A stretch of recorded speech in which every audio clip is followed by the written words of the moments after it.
Welcome. We have a quite unique event today. We will be talking about what it takes to organize and host the ICCA Congress, the most prestigious Congress that we have in the arbitration universe. We will also be talking about what it takes to be a media partner for such a Congress. And then we will have Sherlyn Tung, who's going to talk about the program of the ICCA Congress this year in Hong Kong. Both of you've now experienced what it kind of takes to organize an ICCA Congress. I know that there's an ICCA Congress every 2 years, unless there's COVID. And I assume that you need even more time than these 2 years in order to plan and set up. Can you share a little bit about the time frames that it takes to, first of all, decide you want to pitch as a hosting organization? And then what are the deadlines? When can you get the first tickets? How does that work? You bid at one of the congresses, and then 4 years later is your congress. So there's more than 4 years, I suppose, involved, because you'll be preparing your bid to put that to the governing board. So you're probably looking at four and a half year in terms of the bidding, winning the bid. Then you go to the next ICCA Congress to promote your one, and then you host yours. So you're looking at a four and a half year period. Because of COVID, it was over 6 years for us. Is there some strategy with the bidding, because you know what locations sort of were the previous ones, and do you feel like it would be a good year to hold off your bid or to place your bid when you feel like your region could be next up? Is there any logic to that? I know with Hong Kong that it was about this was before my time, it was about the third or fourth time they'd bid, and they actually didn't think they were going to get it. But it was so the COVID period for us was essentially an interruption as well, because we knew we got it in 2018 and it's now happening in 2024. And I mean, on top of that, when we were supposed to be preparing for everything, we were still in not full lockdown, but we still had entry restrictions and everything in Hong Kong. And for a while there, I was, you can't see forward as to when that's going to happen. I mean, Andrew had a lot of intervening events as well with Scotland, but I think it's, as far as I know, there wasn't a strategy based on who else was competing for the bid. It was more just, putting your city out there in the best possible way. And I do think they probably have, I don't know what the criteria they have, but they're not going to go to Asia 3 times in a row, right? So that will probably play into how they do it. Yeah, I think that ICCA does try to move around the world so that it's somewhere different, a different part. I know that when we were bidding, people were pretty sure it would come to Europe because it was Europe's turn. So, but there were other European cities bidding: Copenhagen, Stockholm, Vienna, St. Petersburg. So it could have gone to any of these cities because we expected that it would come to Europe. We didn't think, for example, that it would go to Vancouver, I think, which was another bidder, because we didn't think it would go back to there. But so I think there's a bit about making sure that it moves around. But at the time you placed the bid, do you have any idea of how much work lies ahead? Again, I didn't place the bid, but I don't think you do. And I mean, for us, it was also, you get terms of bidding that are binding on you until the conference is executed. So when I came into the SG role at HKIAC, I was pulling out a document dated 2017 to work out what we'd agreed to back then, because it was still binding. So, I mean, I think that's something that you need to keep in mind, because it will, what you agree at the outset will stay with you for the until you've successfully, done the conference. Could you, for the benefit of the audience, just in very abstract terms, describe what is the terms of hosting an ICCA Congress? Is that size or location or theme, or what is sort of required? So what Hong Kong signed, at least, what the HKIAC signed, it was essentially, I think it was about a 17-page document. And it's got all the financial terms in there. It's got things like recordings. It's the publications you have to do afterwards. It basically divides up what's going to be your scope and what will stay with ICCA. So, I mean, there was some unexpected things in the contract for me, but in terms of overall topics that were covered, it's what you'd expect from a contract, I think. Are these terms the same for everyone all the years, or are they individual? And I think they have a basic contract. I think it can be tweaked year to year in terms of things that that ICCA didn't particularly like or hadn't worked so well. But no, it's effectively the same terms and conditions that every host organisation has to deal with. The book. The book, that's always the one, isn't it? Yeah. So ICCA works closely with Clover, and for years now, what happens is that at the Congress, every speaker involved has to provide a chapter, an abstract of their presentation, and that goes into a large book that Clover produce. But it's the organisers of the event that cover the cost of the book. So do we know the title of the book? It's just the ICCA Congress series, so it's part of what they do. Hands up, anyone who's read ICCA Congress series? There we go. You have a copy. Okay, you have a copy. And every delegate gets a copy. Every delegate gets a copy. So everyone gets a book if you're a paying delegate. Yeah. So you already touched upon this, the sort of divorce between the institution that hosts the ICCA Congress and then ICCA. What are the roles here? So the host organisation, or it's the host city ultimately, but someone has to sign the contract. So it's usually the arbitral institution in that city, if there is one. Basically, they do everything logistically for the event. So we have done everything from booking hotel blocks to organising, obviously, the opening ceremony, booking the conference venue, but anything to do with content and the program, for example, which I know will be discussed later, is squarely in the hands of ICCA, which actually makes it quite easy for you as a host, because we got so many emails about people who wanted to speak, and it's just a very quick, please talk to this person at ICCA, they are in charge of the program. So that was one easy thing to sort of push back to ICCA in that case. Yeah, no, I mean, I would agree, particularly with that point. Lots of firms that want to be involved and sponsor, the first thing they're going to ask is, can we get a speaking slot?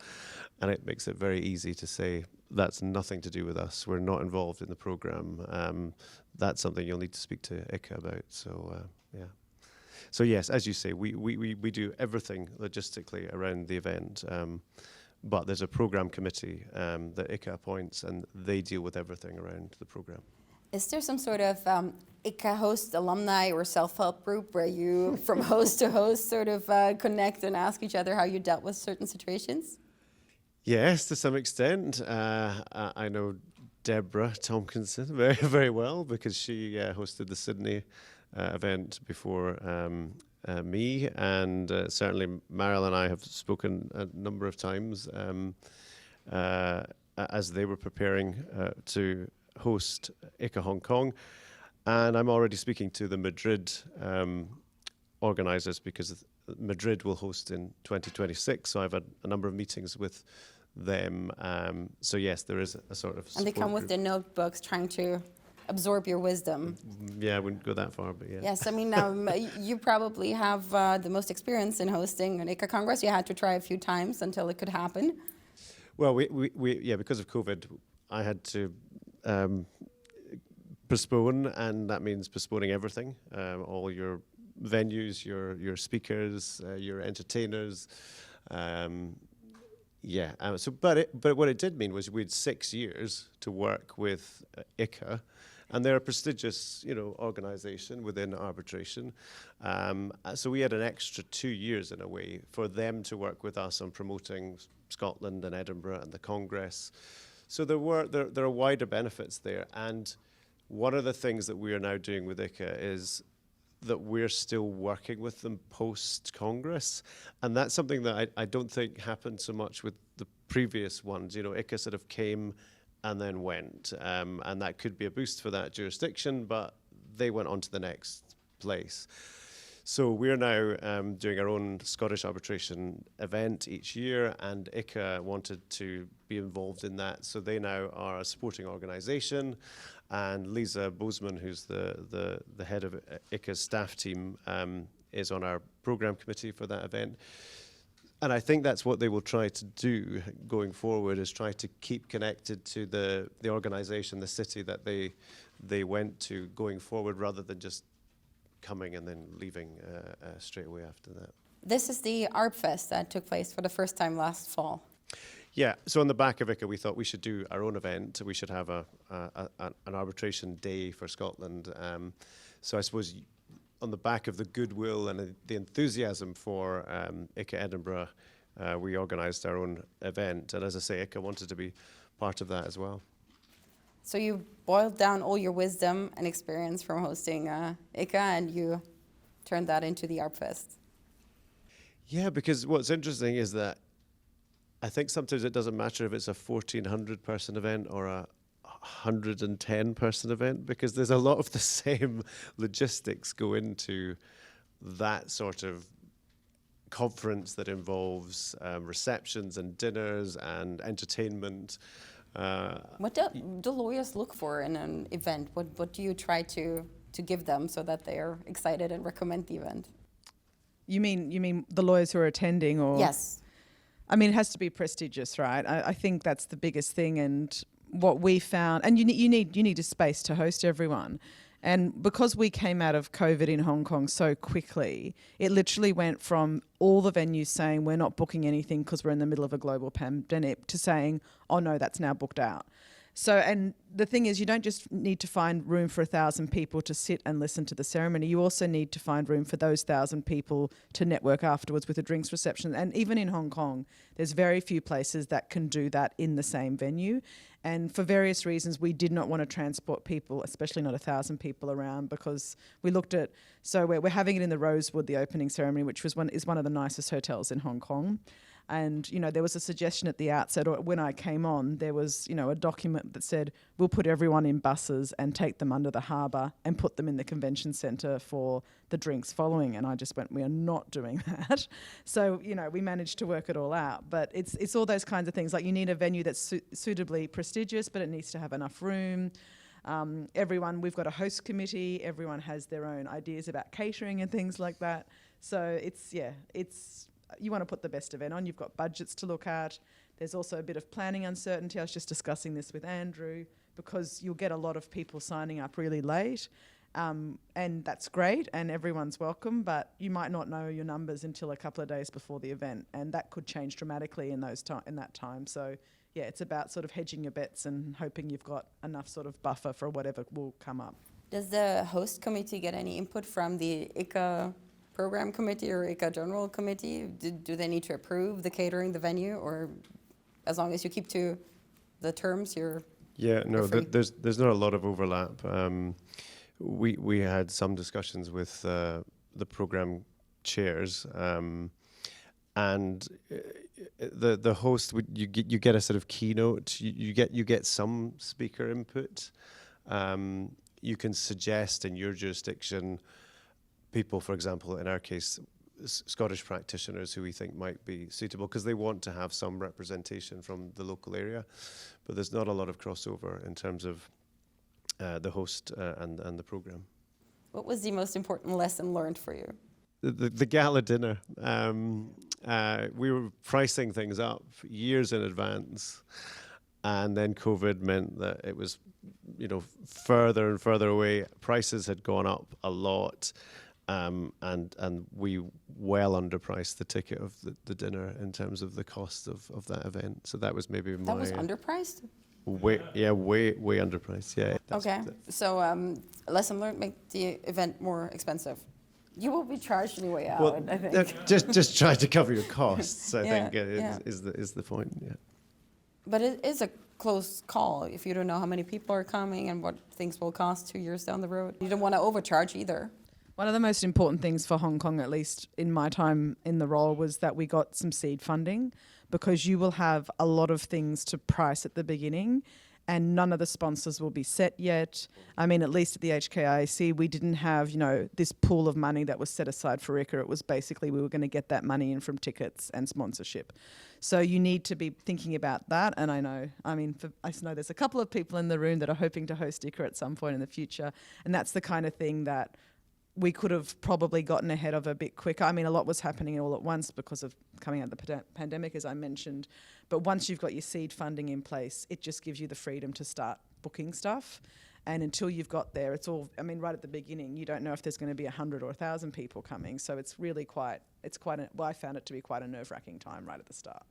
It's quite an interesting point at the end, the fact that it is quite an exclusive event and not everybody can attend, but you do, as the host, have to record the session so that people will be able to watch the content. And then you also bring media partners along so that we can have videos like that where you have interviews with people who are attending, find out more about those practitioners, and you've done a whole series around that. So let's ask you some questions for a change. So why did you start My Arbitration? And you're not the only one that's involved in doing podcasts and video interviews, but why did you decide to do it? The short answer is honestly to promote diversity. I think, as you mentioned, there is the hosted recordings of the actual program, but the part that people are missing out on who cannot afford to travel there is the networking, the vibe, the energy that's happening there, and I think that is a big part of it, or the most important part of it. As you hear people there, they're generically excited about a program, but they are really just excited to meet.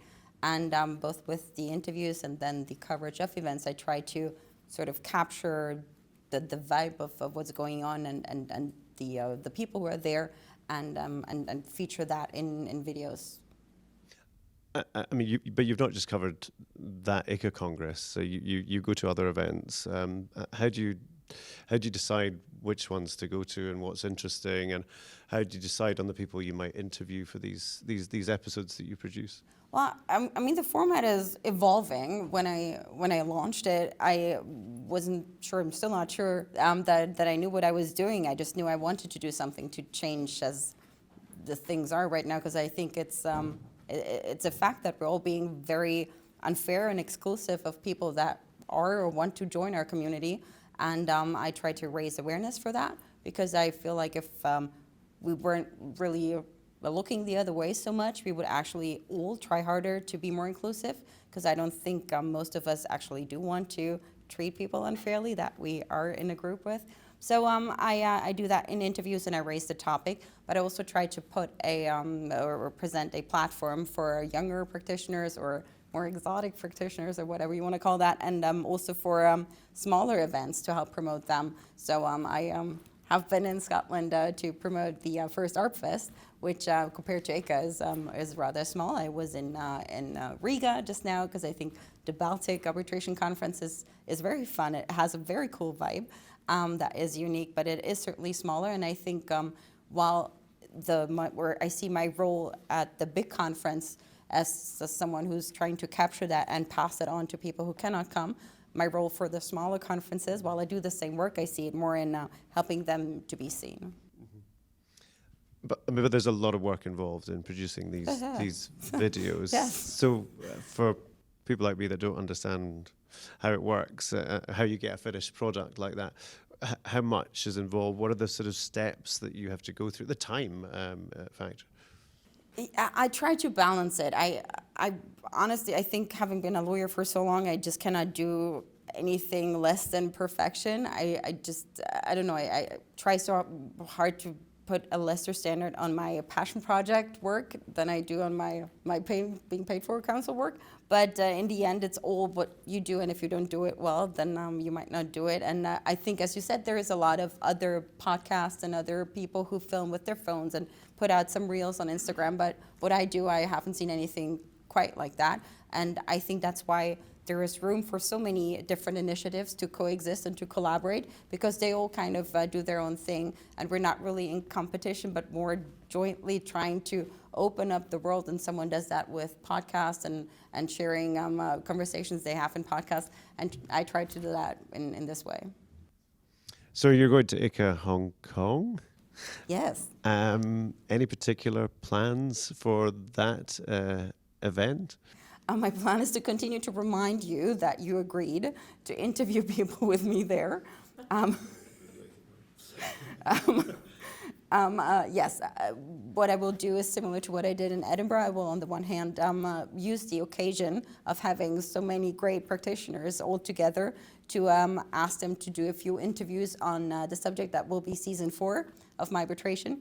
And on the other hand, I will be covering the event itself, and I'll bring camera crews and capture what's happening there, and then we can compare reactions. Okay, good. I look forward to working with you in Hong Kong. Yes. So we have now witnesses. We have it on camera. The whole reason we had this event is so that I have evidence now. You agreed. Great. So we have one more video, and then we have Charlene talking about the program. Okay. All right. Thank you.